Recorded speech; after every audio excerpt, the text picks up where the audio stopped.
This is Ferdinand Tennebichler with a short piece on the foundation of PUK in 1975.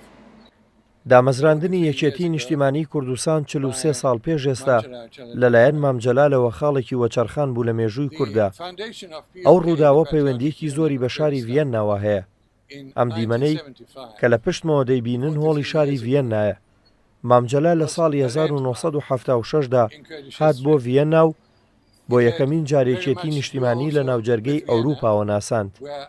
ئەو کارەی لە شوقەکەی بەڕێز فواد ڕەسوڵ ئەنجامدا کە پێشتر لێرە بوو. دواتریش هەرەو بەڕێزە بووە یەکەمین نوێنەری یەکێتی نیشتیمانی لە نەمسا. لە هەمان کاتیشدا لە نزیک ئێرە لە زانکۆی ڤیەننا سەرکردەیەکی دیکە بەڕێز نەوشیروان مستەفا سەرقاڵی خوێندنی زانستە سیاسیەکان و پەیوەندیە نێودەوڵەتیەکان بوو. نەوشیروان مستەفا لەو کاتەدا سەرۆکی ڕێکخراوی کۆمەڵە بوو. ئەوی ژەر وەک مامجەلال کاری دەکرد بۆ بەدیێنانی سیستەمێکی سۆسیال دیموکرات. بەڕێز جەلال تاڵەبانی دوو ئامانجی سەرەکی هەبوو.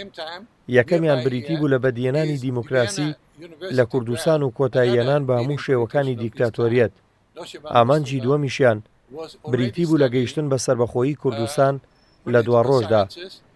ئەو دوو بەڕێزە لەو کاتەوە دەستیان کردووە بە خەبات بۆ بەدیێنانی ئامانجی یەکەم، واتە گەیشتن بە سەربەخۆیی و دامەزراندنی پەرلەمان کە نوێنەرایەتی خەڵکی دەکات لەگەڵ ئەنجامدانی هەڵبژاردننی ئازادانە و دامەزراندنی سیستەمێکی سەربەخۆیی دادوەری گەیشتن بە سەروەری یاسا.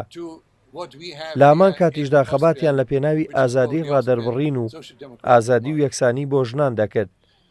هەروەها هەوڵیاندا دادپەروەری کۆمەڵایەتی بەدی بێنن بە جۆرێک هەمووان چارەسەری پزیشکی بەدەست بێنن و موچەی فەرمانبەران بەرز بکەنەوە.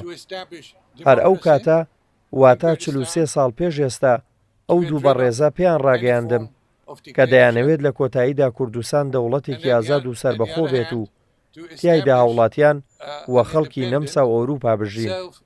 بەلای منەوە ئەوە پەیامێکی گەورەی یەکێتی نیشتیمانی و مامجەلال و نەوشیروان مستەفایە. ئەوە بەلای منەوە یەکێکە لە بەهێزترین جوڵانەوە سۆسیال دیموکرات خوازەکان. هیوادارم پێکەوە دیموکراسی و دادپەروەری کۆمەڵایەتی و ئازادی لە کوردستان بە چاوی خۆمان ببینین. لە نەمساوە سڵاو و هیوای سەرکەوتنتان بۆ دەخوازم.